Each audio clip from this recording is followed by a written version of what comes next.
저는 오늘 고린도후서 1장 1절에서 15절 말씀 중심으로 해서 고난 속에 피어난 복음의 꽃이란 제목으로 하나님 말씀을 증거하겠습니다.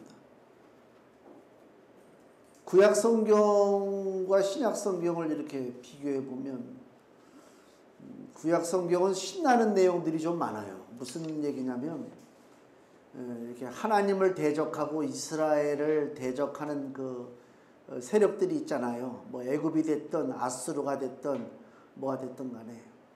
그러면은 그 결정적인 위기의 순간에 이스라엘 백성들이 기도하면 거기에 맞춰서 하나님의 위대한 선지자가 등장하고 엘리야가 됐든 뭐 엘리사가 됐든 위대한 선지자들이 등장하고 하나님이 기적과 능력의 방법을 통해서 아수르를 멸망시키고 또 애굽을 또 멸망시키고 이스라엘을 구원시키고 다윗이 골리앗을 무너뜨리고 이런 역사들이 구약에 기록되어 있잖아요. 그러니까 우리가 성경을 읽을 때 구약의 역사를 보면 신난단 말이야.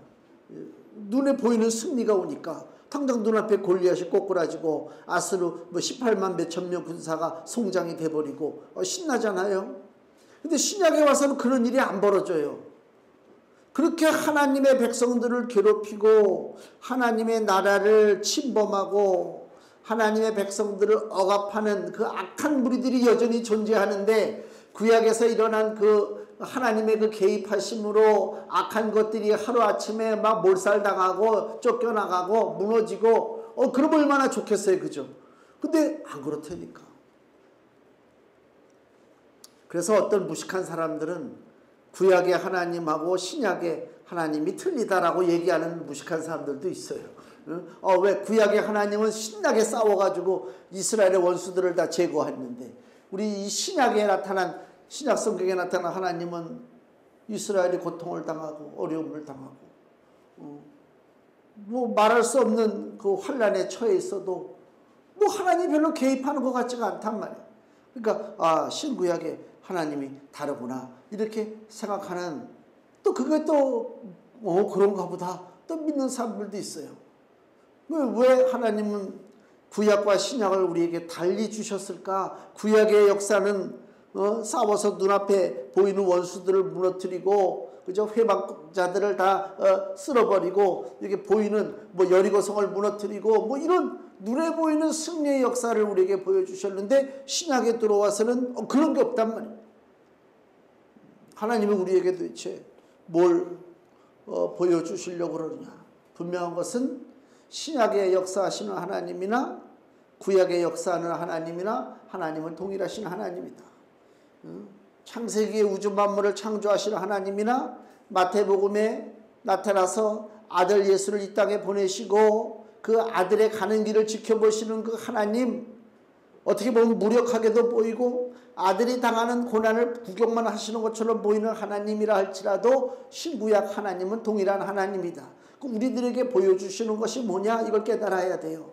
구약의 하나님, 구약에 나타난 승리의 역사만 바라보고 사는 사람들은 신약에 와서 고난당할 때에 이겨내질 못해요. 이겨내지 못한다니까. 그러니까 물론 구약의 승리도 중요하지만 신약에서 보이지 않게 역사하시는 하나님의 은밀한 손길을 우리가 바라보는 영적인 눈이 좀 열려야 되겠다. 그러니까 구약의 승리는 영적인 눈이 열리고 아니고 하고 상관없이 어린아이든 어른이든 간에 구약의 하나님은 보면 알아요. 인도받으니까 승리를 주시니까. 근데 신약에 나타난 하나님은 영적인 눈이 열리지 않으면 도대체 하나님의 손길이 어디 있는 건가? 하나님이 우리를 과연 도와주시는 건가? 의심이 들어가고 그래서 믿음이 약해질 수밖에 없습니다. 저도 늘 그 기도는 안 하지만은 이 세상을 향해서 세상을 괴롭히는 존재들이 있잖아요.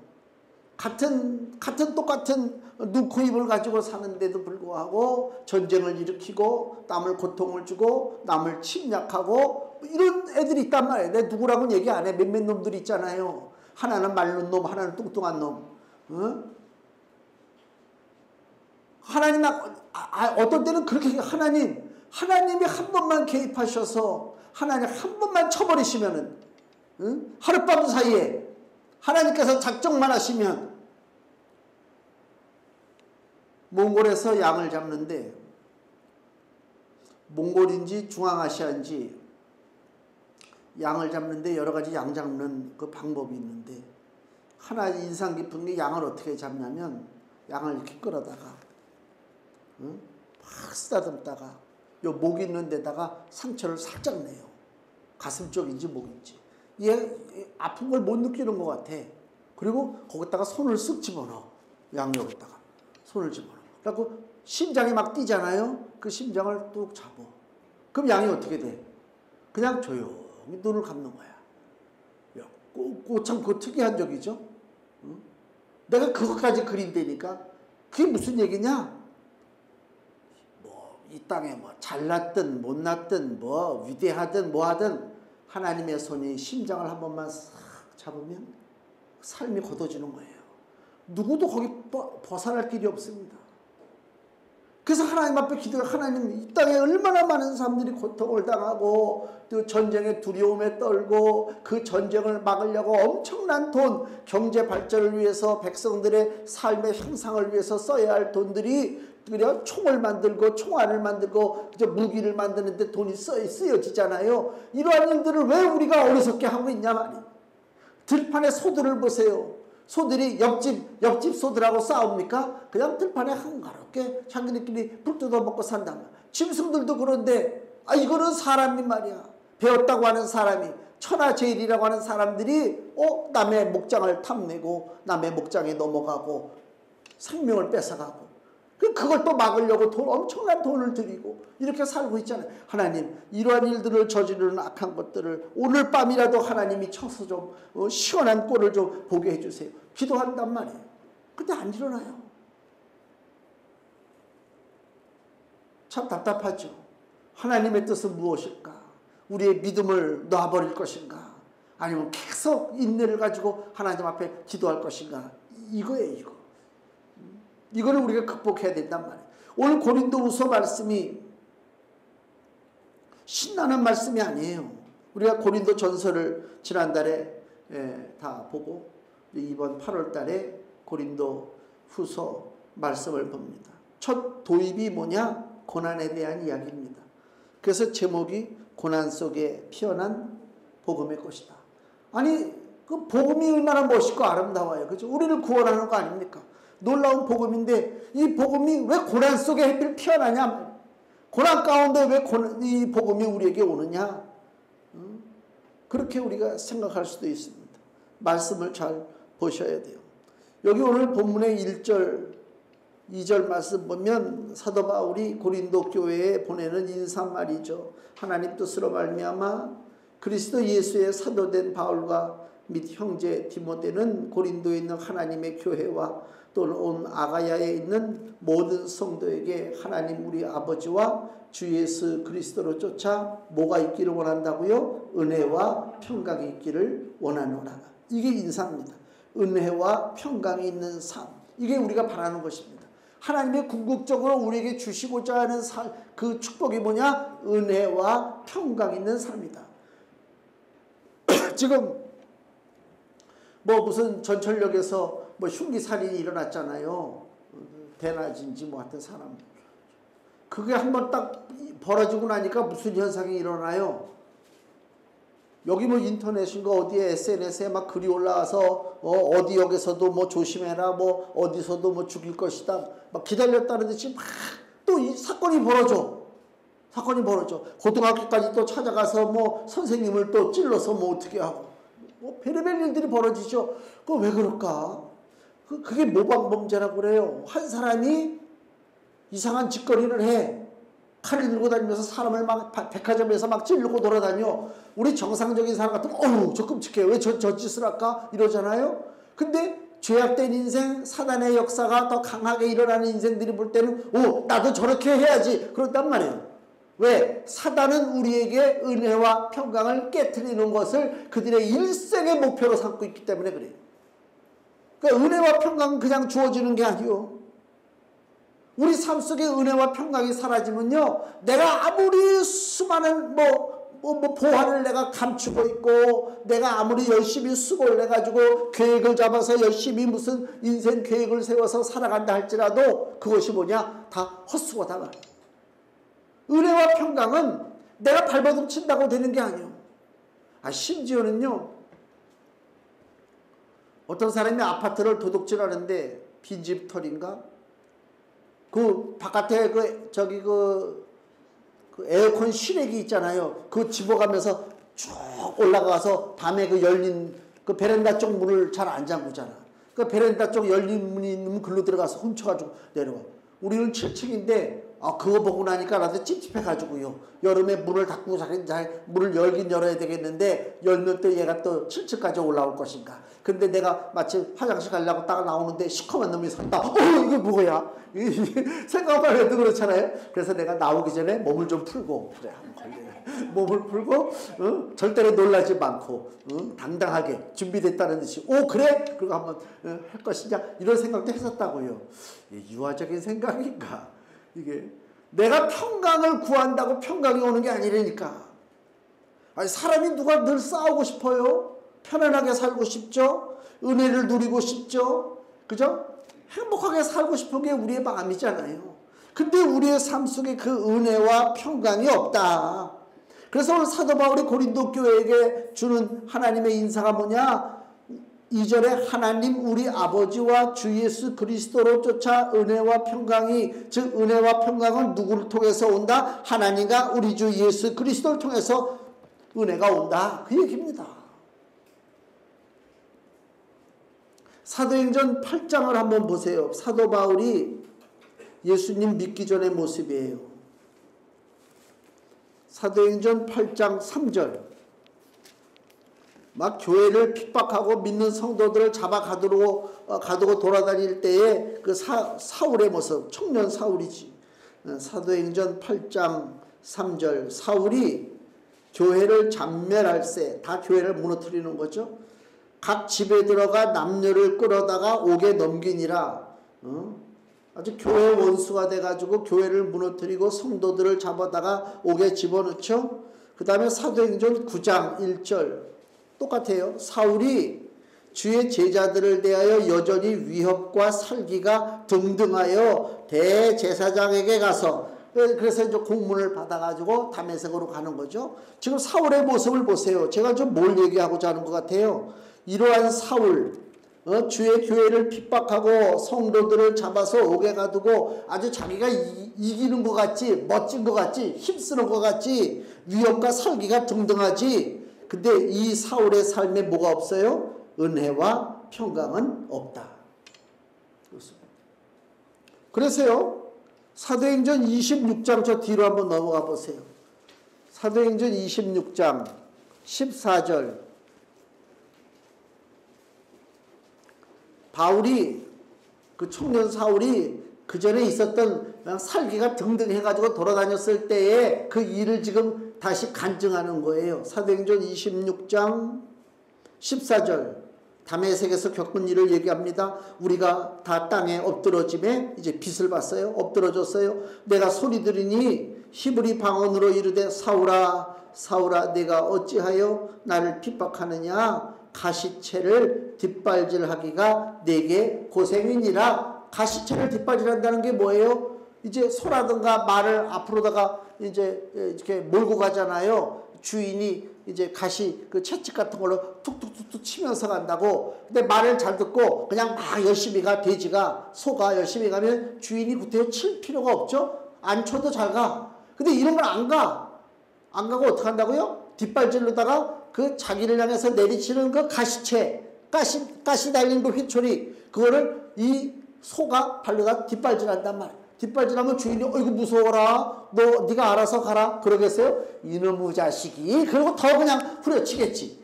지금 주님이 바울에게 하는 얘기가 뭐예요? 야, 네가 지금 교회를 무너뜨리고 하나님의 백성들을 괴롭히려고 살기가 등등해서 돌아다니는데 네가 나를 왜 핍박하느냐? 가시채를 뒷발질하는 게 네게 고생이다 말이야. 은혜와 평강이 너에게 있겠느냐? 있을 리가 없지. 있을 리가 없잖아요. 날마다 전쟁 준비하고 사람 죽일 생각하고, 그죠? 오늘은 어디를 폭격할 것인가? 오늘은 어떻게 전쟁을 일으켜가지고 상대방을 곤란하게 만들까? 그 마음을 늘 품고 사는 어리석은 인간들 마음속에 은혜와 평강이 있겠습니까? 있을 리가 없지. 있을 리가 없지. 그 은혜와 평강이 좀 없이 살면 어떠냐? 그냥 없이 한번 살아보라 그래. 성경에 악인에게는 이사야야, 악인에게는 평강이 없다고 그랬어요. 평강이 없는 삶은 무슨 삶이냐? 그게 바로 지옥의 삶입니다. 늘 불안하고 쫓기고. 그래서 그 칼 들고 막 난리친 애들, 뭐 진짜인지 가짜인지 모르지만은 경찰이 잡아가지고 조사하면 뭐 누가 자기를 죽이려고 했다, 이런 망상이라고 해야 되나, 정신질환이라고 해야 되나, 거기에 빠져가지고 그거 막 불안한 거지. 누가 날 죽이려고 하니까 불안하니까 나도 칼을 들고 다니다가 누가 좀 이상하면, 눈치가 보이면 어떻게 가서 찔러버리고. 그 삶이 얼마나 불안하고 염려하고 근심하고 걱정하고 그러냐. 예수께서 유대 베들레헴에 탄생했을 때에 두 가지 반응이 나와요. 첫째는요, 누가복음 2장을 보세요. 누가복음 2장 20절에 보면 그 들판에 목자들, 양을 치는 목자들의 이야기가 나옵니다. 목자들에게 천사가 나타나서 베들레헴 마구간에 아기 예수가 탄생했다는 소식을 전하죠. 그때 목자들이 누가복음 2장 20절에 목자가 자기들에게 이르던 바와 같이 듣고 본 모든 것을 인하여 가서 아기 예수를 보고 거기다 경배를 했단 말이에요. 그 자기들에게 이르던 바와 같이 듣고 본 그 모든 것을 인하여 하나님께 영광을 돌리고 찬송하며 돌아가니라. 목자들은 영광 돌리고 찬송했어요. 아기 예수님을 바라보고. 마태복음 2장을 보세요. 마태복음 2장 보면 헤롯이 예수 그리스도가 탄생했다는 소식을 들었어요. 들었는데 그 동방박사들이 전해줬잖아요. 그래 동방박사들에게 뭐라고 그래? 헤롯이, 야 너희들이 가서 먼저 경배하고 나한테 돌아와서 좀 알려줘라 그랬단 말이에요. 근데 동방박사들이 꿈에 하나님의 지시를 받죠. 헤롯에게로 가지 말고 그냥 너희 나라로 돌아가라. 그 얘기를 이 헤롯이 들었어요. 마태복음 2장 16절. 이에 헤롯이 박사들에게 속은 줄을 알고 심히 노하여 사람을 보내어 베들레헴과 그 모든 지경 안에 있는 산의 아이를 박사들에게 자세히 알아본 그때를 표준하여 2살부터 그 아래로 다 죽이니. 들판에 있는 목자들은 아기 예수를 보고 하나님 앞에 영광을 돌리고 찬양을 올렸어요. 이 왕궁에 있는 헤롯은 어떻다고요? 그 아이에 대한 적대감, 어린 예수, 그죠? 이 땅에 구세주로 오신 그 예수 그리스도에 대한 적대감으로다가 예수를 죽이려고 하는 목적을 가지고 2살 아래의 남자아이들을 다 죽여버렸다. 누구에게 평강이 있겠습니까? 목자들에게 평강이 있죠. 사는 삶을 보세요. 목자들은요, 밤에 잠도 제대로 못 자고 짐승을 지키느라고 들판에서 이슬을 맞아가면서 버티고 있는 것이 목자의 삶이요. 그게 성공한 삶이라고 얘기하는 사람 아무도 없어요. 근데 그 삶 속에 은혜와 평강이 임했어요. 왕국에 있는 헤롯은요, 그 당시에 최고 권력자입니다. 뭐가 부럽겠어요? 먹고 싶은 거, 갖고 싶은 거 다 먹고 소유하겠지. 근데 어떻다고요? 그 적대감으로 자기 자리를 지키려고 하는 그 불안한 마음으로 어린아기 예수 그리스도가 자기의 원수가 될 줄 알고 먼저 죽이겠다 작정하고 2살 아래 아이들을 다 죽여버리는 그 헤롯의 심령 속에 무슨 은혜가 있고 무슨 평강이 있겠느냐, 그 얘기입니다. 은혜는 하나님의 선물, 구원의 기쁨을 온전히 깨달을 때 그것이 우리에게 은혜로 옵니다.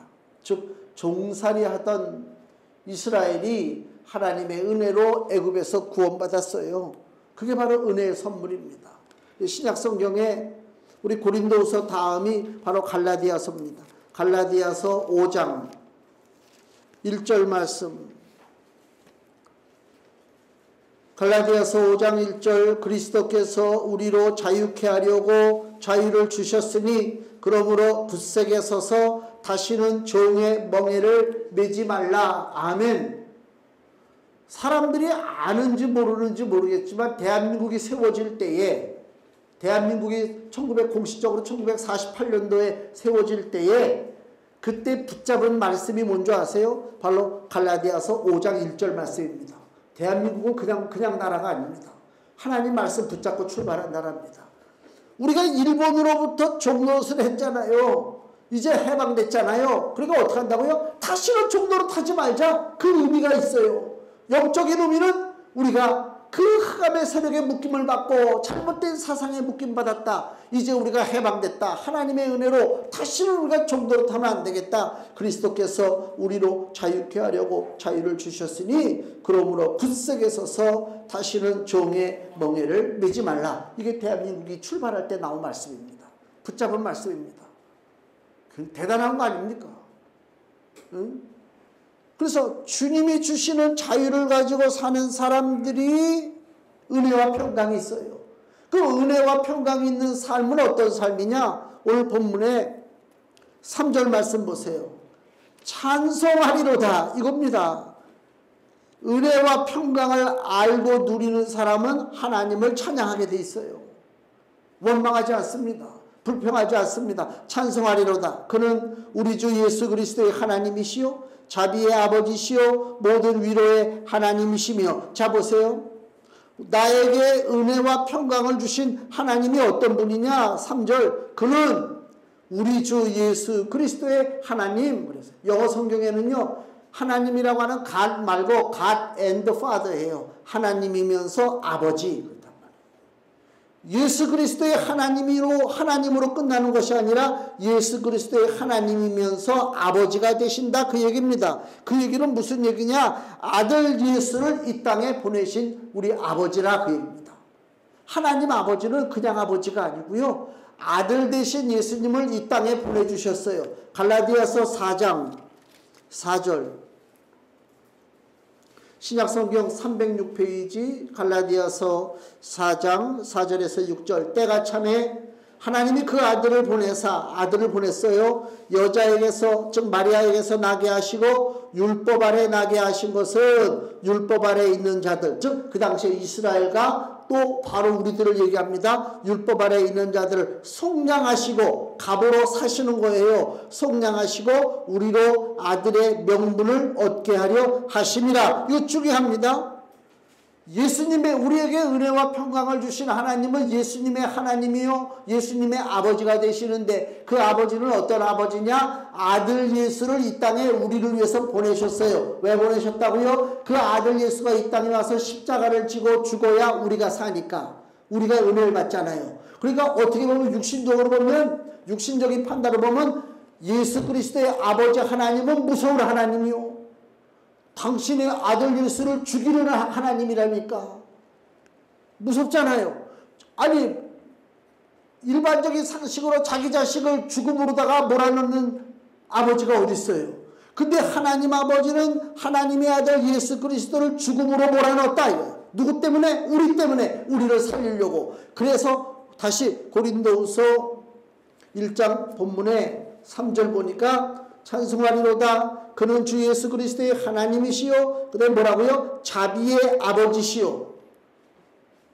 아니 자기 아들 예수를 우리를 살린다고 죽도록 내버려 두셨잖아요. 십자가에서. 그 하나님 잔인하신 하나님이라고 설명해야 되는데 여긴 뭐라고 표현한다고요? 자비의 아버지요. 사랑을 뛰어넘는 자비요. 왜 자비의 아버지입니까? 우리가 볼 때 하나님이 세상을 이처럼 사랑하사 독생자를 주셨으니 누구든지 저를 믿는 자는 멸망치 않고 영생을 얻으리라 그랬단 말이에요. 하나님 그 아버지가 속 좁은 아버지, 자기 자식만 벌벌 떠는 아버지. 요새 지금 선생님들 막 데모하잖아요. 매주 토요일마다 데모한대요. 학부모들의 등살에 못 견뎌가지고 옛날에는요 두드러 맞고 와도요 학교 쫓아가서 항의 안 했어요. 저도요 중학교 1학년 때 선생님한테 두드러 맞아가지고 종아리에 피멍이 들어가지고요 포렇게 멍들었어요. 그러나 선생님이 좀 기분이 나쁜 일이 있었던 것 같아. 예? 그래가지고 본보기로다가 애들이 떠든다고 나보고 본보기로 책상 위로 올라가라고 그러더라고. 그래서 책상 위로 올라가니까 몽둥이로 내 다리를 후려치는데 이야 진짜 애들은 막 치고 나는 이제 맞으면서 내가 맞고 난 다음에 그 다음에 내가 누구를 죽여? 이놈의 새끼들 같은 이제 친구들이지만 니네들 때문에 내가 두드러 맞는다. 그러면서 나는 이제 매를 맞은 거예요. 응? 그리고 집에 돌아가서 모를 줄 알았는데 모르긴 몰라. 난리가 났지. 그럼 우리 어머니 아버지가 학교에 쫓아갔느냐? 안 쫓아갔어요. 옛날에는 안 쫓아가요. 맞을 만한 일을 했나 보다. 그러는 거지. 응? 지금은 막 쫓아간다니까. 만약에 우리 하나님이 우리와 같은 생각을 갖고 산다. 내 아들 예수를 내가 왜 죽여? 차라리 저놈들이 죽는 게 낫지. 온 세상이 죽는 게 낫지. 하나님이 그랬더라면 우리는 죽었어요. 우리는 마귀 자식으로 사는 거예요. 우리는 지옥으로 향해서 달려나간단 말이에요. 근데 하나님의 사랑은 뭐라고요? 자기 아들 예수 하나에 벌벌 떠는 것이 아니라 우리 인생을 사랑하시기 때문에 우리를 살리려고 아들의 피 흘림을 허락하신 하나님. 그래서 우리가 봤을 때 그 하나님은 어떤 하나님? 자비의 하나님이란 말이에요. 자비의 하나님. 이게 복음이에요. 이게 복음이란 말입니다. 우리를 사랑하시기 때문에. 그래서 4절 우리의 모든 환난 중에서 우리를 위로하사 우리가 환난 받는데요. 그래서 하나님이 우리를 위로하신대요. 왜 우리가 환난 받습니까? 하나님이 구해주시는데 왜 우리가 환난 받습니까? 아담과 하와가 에덴 동산에서 하나님을 거역한 그 순간에 이 세상의 주인은 마귀가 되었어요. 세상의 권세는 마귀가 흔들고 있다니까. 악한 것들이. 그래서 여기 마태복음 4장을 보시면요. 마태복음 4장 10절에 마귀가 예수님을 시험하는 내용이 나오잖아요. 마태복음 4장 8절 마귀가 또 그를 데리고 예수님을 데리고 지극히 높은 산으로 가서 천하만국과 영광을 보여 가로되 만일 내게 엎드려 경배하면 이 모든 것을 내게 주리라. 마귀가 그랬어요. 왜? 자기가 천하 영광을 갖고 있기 때문에. 예수님은 이제 결정해야 돼. 마귀에게 절함으로 천하 영광을 뺏어올 것이냐. 그때 마태복음 4장 10절에 예수께서 말씀하시되 사단아 물러가라. 기록되었으되 주 너의 하나님께 경배하고 다만 그를 섬기라 하였느니라. 마귀에게 복종하고 세상의 영광을 다시 찾아올 기회를 갖지 않았어요. 예수님이. 그런 비굴한 방법, 마귀에게 굴복함으로 세상 권세를 찾아오는 비굴한 방법을 택하지 아니하시고 예수님이 택하신 방법은 뭐라고요? 십자가의 죽으심으로 거룩한 보혈로 마귀의 세력을 소멸시키는 방법을 택하셨다. 그 얘기입니다. 그러니까 마귀가 물러났어요. 누가복음에는 잠시 물러났다고 돼 있어요. 그거 무슨 얘기냐? 이제 본격적인 영적인 전쟁이 벌어진 거예요. 그 십자가의 길을 가시는 예수 그리스도, 그 예수를 내가 주님으로 고백한다면 나도 역시 십자가의 길을 갈 것인데 그 십자가의 길을 가는 우리의 길을 마귀가 환영하겠는가? 절대로 환영할 리가 없죠. 무슨 핑계를 대고 무슨 사연을 들이대든 간에 하나님 아버지의 은혜와 예수 그리스도의 그 보혈의 공로를 믿고 사는 우리들에게 마귀의 시비는 계속 이루어지고 있다고 하는 사실을 우리가 기억해야 된다. 그 얘기입니다. 그래서 요한복음 16장 33절에 요한복음 16장 33절에 주께서 말씀하기를 이것을 너희에게 이름은 너희로 내 안에서 평안을 누리게 하려 함이라. 세상에서는 너희가 환난을 당하나 담대하라. 세상에서는 왜 우리가 환난을 당하도록 내버려둡니까? 십자가의 길을 가야 되니까. 마귀에게 굴복해서 마귀에게 손바닥이 뭐가 되도록 빌어가지고 세상 복을 좀 하나 얻으려고 하는 것이 아니라, 마귀에게 굴복하는 것이 아니라 예수 그리스도처럼 너는 물러가라. 내가 하나님의 말씀으로만 내가 순종하고 살겠다. 하나님만 내가 경배하고 살겠다라고 하는 신앙을 보일 때에 마귀가 더 달라드는 거예요. 그죠? 시험을 준단 말이에요. 그래서 주님이 말씀하기를 세상에서는 너희가 환난을 당하나 담대하라. 내가 세상을 이겼노라 하시니. 아멘. 그 주님을 우리가 따라가는 거란 말이에요. 그러니까 믿음이라고 하는 것은요, 사탕 발림이 아니요. 그냥 믿기만 하면 저절로 모든 일이 다 풀리고 그냥 좋은 길만 따라다니고 그런 거짓이 어디 있어요. 주님이 가신 길이 고난의 길인데, 고난의 길이란 말이에요. 예수님이 피값으로 우리를 사셨단 말이에요. 고린도전서 7장 23절 고린도전서 7장 23절 너희는 값으로 사신 것이니 무슨 값으로 샀다고요? 예수님의 피값으로 우리가 죄와 사망과 저주에서 풀려났어요. 너희는 값으로 사신 것이니 사람들의 종이 되지 말라. 사람들의 종이라는 얘기는 곧 마귀의 종입니다. 응? 하나님이 우리의 하나님이 우리를 소유하신다 그 얘기입니다. 우리의 소유권을 하나님이 갖고 계신다. 그 얘기는 우리가 어려운 일을 겪을 때에 하나님이 나를 값으로 사셨구나. 나는 이제 누가 나를 소유하고 계신가? 하나님이 나를 소유하고 계시는구나. 이것만 알아도 우리에게 위로가 되는 거예요. 왜? 내가 하나님의 소유물이기 때문에 어떤 세상의 악한 존재가 나에 대해서 함부로 주장할 수가 없다. 마치 자기 것인 마냥 막 우리를 휘어잡을 수가 없다. 왜? 나는 하나님의 것이기 때문에 그렇습니다. 정리하면 예수님 고난의 십자가의 복음이 우리에게 소망과 위로가 되는 것입니다.